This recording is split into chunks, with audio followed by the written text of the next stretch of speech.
Igloo people. Thanks for all being here for our second Igloo session of the morning. Can you please welcome Luke Charington with a big round of Igloo applause?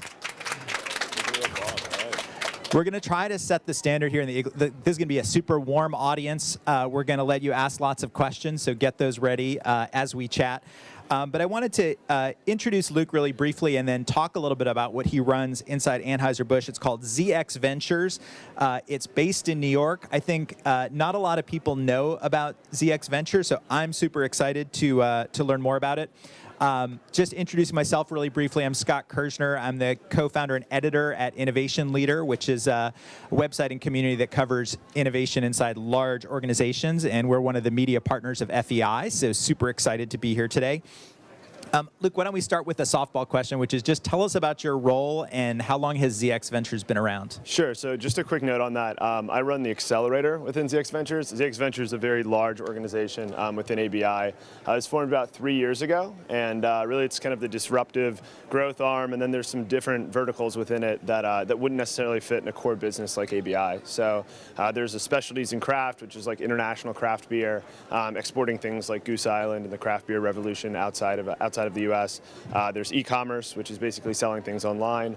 Brand experience, which is connecting with individuals kind of where they actually experience a brand, in bars, brew pubs, things like that. And then home brewing, and then our group is specifically exploration. And we really look at things beyond beer, things that are kind of coming 5-10 years down the road. And we're also the venture capital, kind of corporate venture arm alongside with the Accelerator arm. So.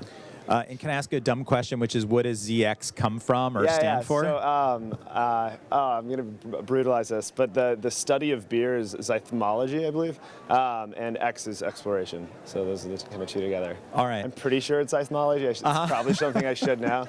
But what I focus on is beyond beer mostly. So. Yeah. So give us a little bit of context in terms of like in the world of Anheuser-Busch. Yeah.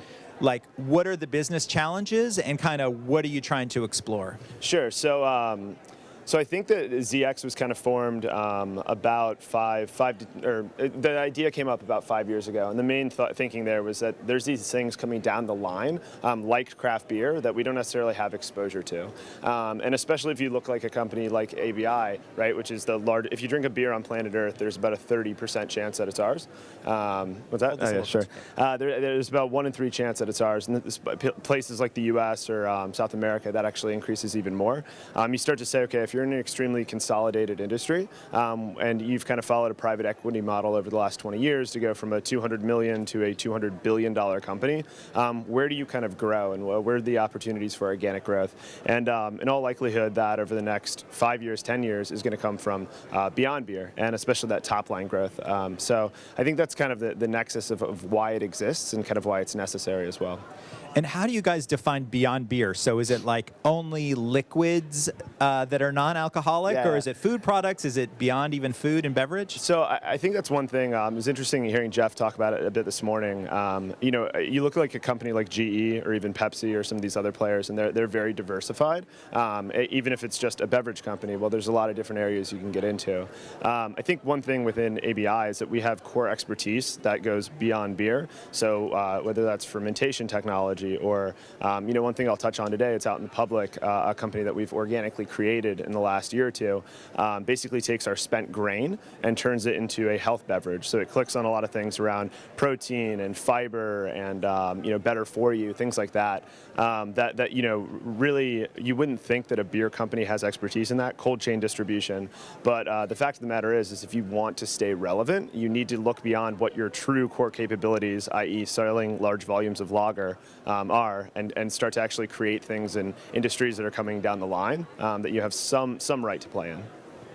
When you say the word accelerator, so to me that usually means inviting in entrepreneurs to kind of hang around in a space. Is that in a physical space? So do you have a physical space in New York? And are you doing some of your own kind of internal company creation or project creation in addition to bringing entrepreneurs in? Yeah, so we actually did run a program with Techstars a couple years ago. We've really kind of shifted things a bit more to be focused on internal entrepreneurship. So the Accelerator, which I'll touch on later today, basically we go into the core business and we say, what are the biggest problems that you have? What are the actual opportunity areas that exist here? We source that across the globe.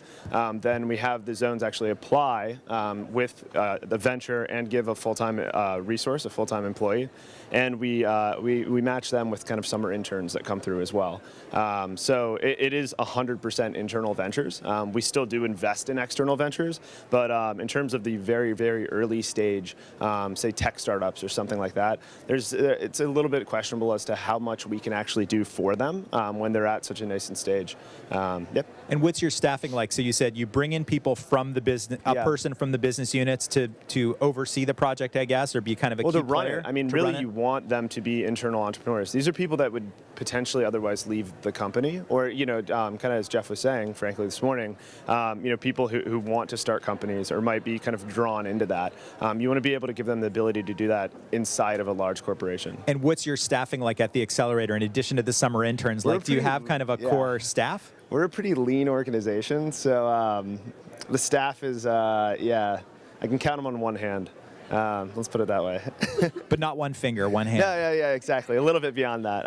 I will say, probably the biggest, hack there is the fact that we do use interns. It's pretty incredible. I mean, summer interns are breaking down the door to come in and be a part of this from a lot of these top schools, because we really give them the chance to co-create a startup. Period. That's it. They're coming in to build a company. And can you talk maybe even at a high level about some of the business opportunities or business challenges that come to the Accelerator? Yeah, I mean, I think if you look at, we can all identify trends, right? Trends are health and wellness, and there's a lot of these things coming through.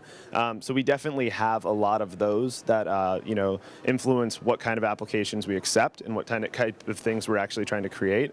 That I would say is supplemented by disruptions. Disruptions are kind of the things, right, that you see that come in you don't actually anticipate. So no one really saw in financial services, I would say, really saw blockchain coming. So that's kind of come in and is completely changing it. Whereas they can all say, okay, we're going to have mobile as a trend, but how does this actually play? So I can't get into too many specifics as we're kind of still in the creation stage of some of these businesses, but we try to kind of match both of those together.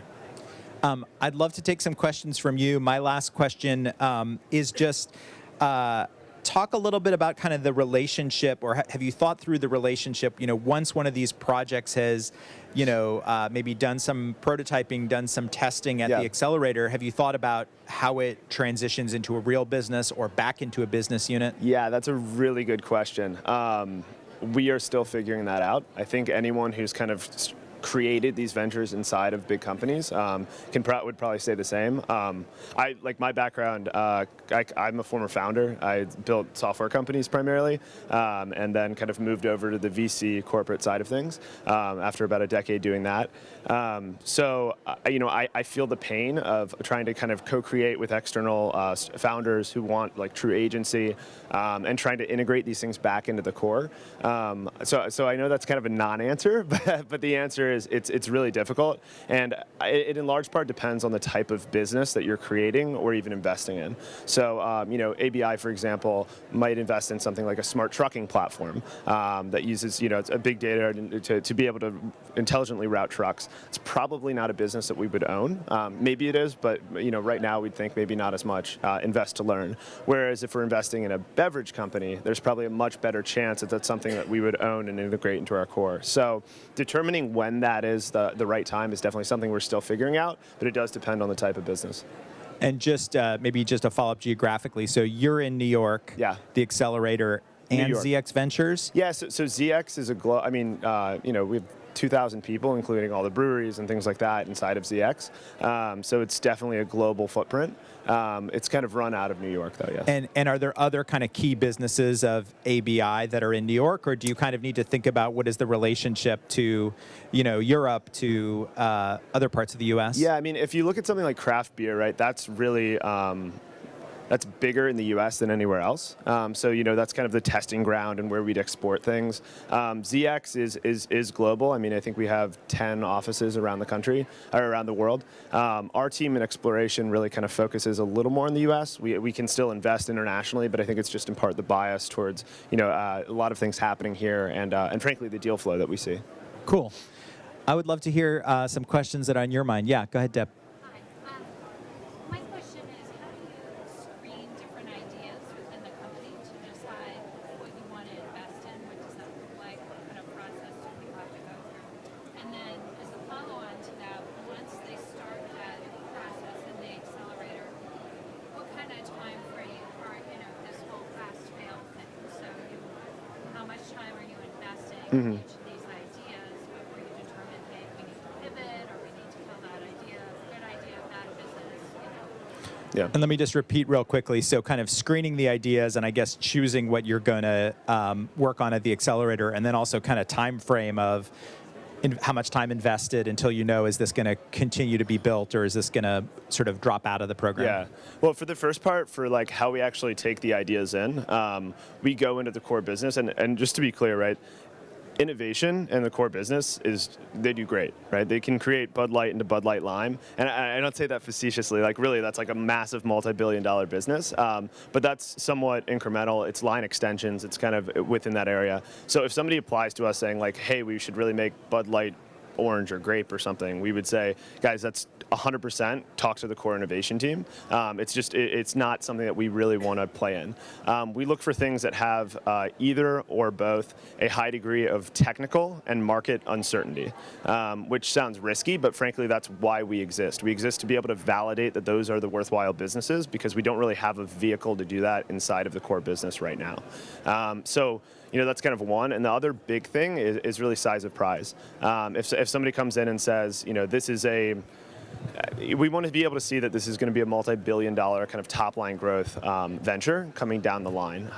We do look at the team. We look at the ability for the sponsoring zone to be able to support it coming out of it, out of the accelerator. But really, the two main thing I'd say is it a good fit? Meaning it's not just incremental, good for stage gate, et cetera. It really needs this kind of new way of doing things. And is it a really big opportunity?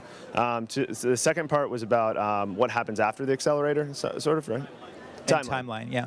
Great. So in the summer, it's an 11-week program. That is, but we also are able to kind of validate things outside of the accelerator as well. So we want things kind of ongoing. When to kill things or pivot things, that's like a question you could ask any entrepreneur or any investor or like anyone.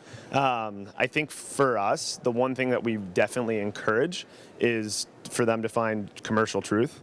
Last year, we had a team kind of present in validation of an idea that like people have been pitching for years and years, and finally they just got up and said, put a bullet in it. This thing is done. Like we spent this whole time like proving that this is a bad idea, and we were like, yes, this is just as good. Because traditionally, right, you'd come in and you spend $10 million on a study, you'd spend $40 million taking to something to market. We can do this for thousandth of that price just by getting out in the field, talking to consumers, and really testing things hands-on. So there isn't a right time, but ultimately we try to encourage people to say, what if this was your venture? Would you continue to carry this on? If the answer at any point is no, and it's not just because you're tired, then it's probably time to kill it. Can I ask a question of those of you in the audience? Because I think this is an interesting, interesting sort of litmus test. Like, would you raise your hand if you think most big companies don't invest enough time in letting a business idea grow or letting a concept, incubate long enough? They abandon it too quick. And raise your hand now if you think they tend to stick with things too long, that you have lots of zombie projects and it's impossible. Interesting. So more people think that we have large companies have the zombie projects. I mean, that's frankly like, you think about the way that a lot of typical innovation processes are built, and it's like, okay, here I am. Oh, this is my idea. It's going to be a blue, can or whatever, and that goes the whole way through, and you get kind of sign off and check, and blinders are on. Woo, we're going to do it. What we really push them when people come into the accelerator with an idea is like, if it comes in as blue beer and it comes out as blue beer, like there's no way we at least would probably invest in this. Because if you've invested in a company and they've been like, oh yeah, we're 100% going to make this, it's just kind of the blinders on you. That's not what you want. And not pivoting and not taking input from customers in the market. Yeah, and also we ask them questions like, why, the constant why, right? Yeah. Of like, why do you believe this? Why is this true? What have you tested? Show me the experiments. I mean, I think if you come from tech at all, Twitter has this like famous graph where they show their user growth over time, and they were like, this is when we started just doing as many experiments as possible, and it literally just goes up exponentially. Because an experiment can be like, what's the size of the button, or like, okay, I'm putting this person in situ with this, the whole thing. So it's kind of, no matter the level of fidelity, it's very important to constantly test these things. Yeah, yeah. I think it's interesting, like there's some questions over here, yes. I want to get to those in a sec. I think with big companies, though, you probably have both things that can be true. Like sometimes there are some projects that just really outlive all reasonable expectations of why they should still be alive, but then probably some that just lose budget and lose momentum and that's so for sad political to see, right? reasons. Yeah, or, totally. Yeah. Why don't you go next, Jeff? So your charge is about things beyond beer, and obviously the customer voice is so important. But what happens when the widget that you thought you were going to build becomes sort of morphed and transformed by that feedback, so it no longer sort of fits that core definition of a thing beyond beer that your organization would actually be interested in? How do you deal with that sort of evolution? So ideas that might morph in the accelerator to something that isn't as strategic to Anheuser-Busch? I want to be very careful with the way I answer this question. I was going to say, usually we just tell them like, well, then don't worry about it. We'll just do it ourselves. But not always, right? So look, if you're not leveraging the capabilities to some degree that you have, like we're not going to start making diapers. Like that's just not going to be something in the field because we've no possible. But any beverage, like arguably we've kind of a right to play there, and anything that involves fermentation or anything that involves big metal tanks or whatever it is. So if you're just kind of hitting your head against the wall saying like, well, I'm going to do this on my own no matter what, you're kind of ignoring your unfair advantage, right? Or your potential unfair advantage. In terms of like making things to only fit within the core, that doesn't really happen, because if you do that, you're still stuck in this typical incremental innovation stage where they just say, hey, if it's not beer, I don't want to look at it. It's like, great. Then you focus on that, and we're going to focus on these other things that you might not know that you need now, but 1, 5, 10 years down the road could be really like transformative in the company. I'll just give you a quick example. Like last year, it came out that we bought Highball, which is an organic energy drink company, right? And for that, in that space, there's a chance we could say, hey, let's get Monster or Red Bull or any of these other things. But ultimately, at the end of the day, if we want to play in that space, we, and our team in particular, is really looking at things that are kind of hitting a lot of these trends and things down the line, like all natural, organic, et cetera. So it's kind of educating and working with the core to say, hey, these are the things that we really see coming that you might want, but you might not know exactly how you want it. I think Megan has a question. Go ahead. Great, thanks so much. How do you handle, you touched on it a little bit, but around agency, governance. Mm-hmm. So it sounds like you're really trying to kind of create a culture of entrepreneurs, but they're still part of a large company. Yeah. So how do you handle that, also knowing that potentially they could be spun in and it could be part of a larger corporate while still maintaining that culture? Yeah, so that's definitely a tricky one as well. I think one huge thing with the Accelerator that's really valuable is that we take people completely out of their full-time jobs, and we say, look, you need this protection, you need this complete isolation to be able to like build things. So that's kind of one from a micro perspective, is saying we align with all their managers, everyone, to say this person is essentially not going to be available. The other component there is, I think, just structurally, ZX has some advantages that a lot of other businesses or other large businesses I have seen don't necessarily have. We are fairly decentralized. There's a lot of trust that goes into the management of our fund, and then goes into the management of these individual ventures. Another large company that I'll remain unnamed told me that basically, in order for anything to happen, the CFO of their overall business needs to sign off on like every single thing. That would absolutely destroy what we're trying to do, at least, because like if you need that kind of buy-in. So I'd say there's a book, Team of Teams, where it's basically like the people closest to the action are the ones that are actually making the decisions. That's really something that we, I think, are given, and that's kind of like our mandate is like, you're closest to this, you understand it, make it happen, and we kind of pass that along to the teams as well. If something is invalidated or killed, of course the individuals have to kind of make sure that there's a place for them to go back to. We do align with them, their managers, to say, hey, there's a duty of care here. We don't want somebody showing up and being like, what is this person with like photos crudely pasted over my family pictures or something? We want them to at least have something to go back to. So it's a balancing act for sure. So Megan is at Campbell's Soup. They kind of have at least one model of creating sort of a startup inside the company, right? It sounds like you haven't yet said one of these accelerator projects is going to become its own new startup and not necessarily go back to the business? We're still kind of balancing how we do spinouts. So that's kind of a TBD. I will say that it is underway, and there are things that we are actively spinning out. But if you've created something, funded it significantly, then how exactly do you look at that? Is that co-creation with another fund? Is that co-creation with another company? We've done some joint ventures as well. So it's still kind of figuring what frankly is the best to hit your objectives. One thing I'll say with that is it does depend on the type of business as well. If we're doing something in an alcoholic beverage, does it really ever make sense to spin it out? Probably not. Whereas if you were doing something that's like a truly disruptive technology that we could potentially sell to other companies, IBM style, maybe it does make sense to do it in that case. Other questions? Yeah, Lindsay. Hi there. So I also work in a big company, and we have ventures and small startups and whatnot. Heineken. P&G. But one thing that sometimes we get caught up on, so I'm wondering if you've gone through it, is how to continuously have the buy-in, or what does success look like for you, for the ventures you're going through, because we're used to certain metrics and measures, and they don't always apply. And how do you just continue to get people to lean in to know that it's the right thing, assuming that we still think it's the right thing to do? Yeah, metrics is a massive one. So ABI, right, like I said, went from 200 million to 200 billion in like 20 years. This is a private equity driven, like cutting costs, streamline, massive 3G capital kind of model. And they're driven by metrics. Targets is like a massive thing at ABI, and that's really how you get everyone to go in lockstep. It is education, frankly, from people like me. Like I don't come from that world, so coming in and saying, hey, you have to understand that like an annual target for users might not make sense if ultimately you pivot to a B2B company and it's about dollar bills. And then you kind of have to have the ability from a top-down perspective for leaders to be comfortable with that.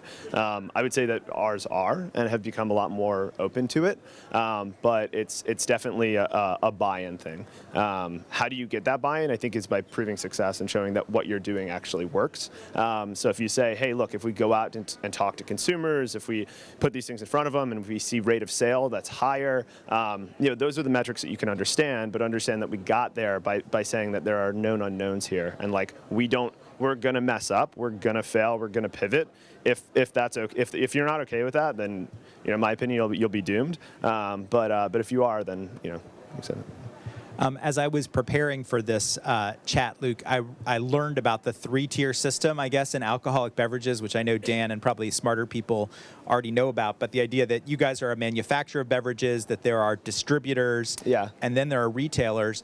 Is that something politically that you can't touch? Like you have to act like every idea we definitely is going to go cannot those that violate system, the as law. opposed to direct as opposed to like direct to consumer ideas, whether it's shipping through the mail or e-commerce or other for sure home delivery stuff. That definitely does influence and even our investment decisions, because we'll come in and we'll see something and we'll say that could be great, but if there was a changing regulatory environment, maybe we can't actually play there. So I will be the first one to say, admittedly, I am not an expert on the 3-tier system. I'm not an expert on beer making or anything like that. But yes, it is definitely a kind of a delicate ground to walk on, and does mean that we have to exclude some things. But frankly, that's only in the United States. Yeah, so. Yeah. Any last questions for Luke? I think the breakout sessions, according to that announcement, are just about to start, but happy to take a quick question if you've got one. All right, Luke, thanks for being here. Thanks for all the great questions, and we'll see you soon. Yeah. Cheers.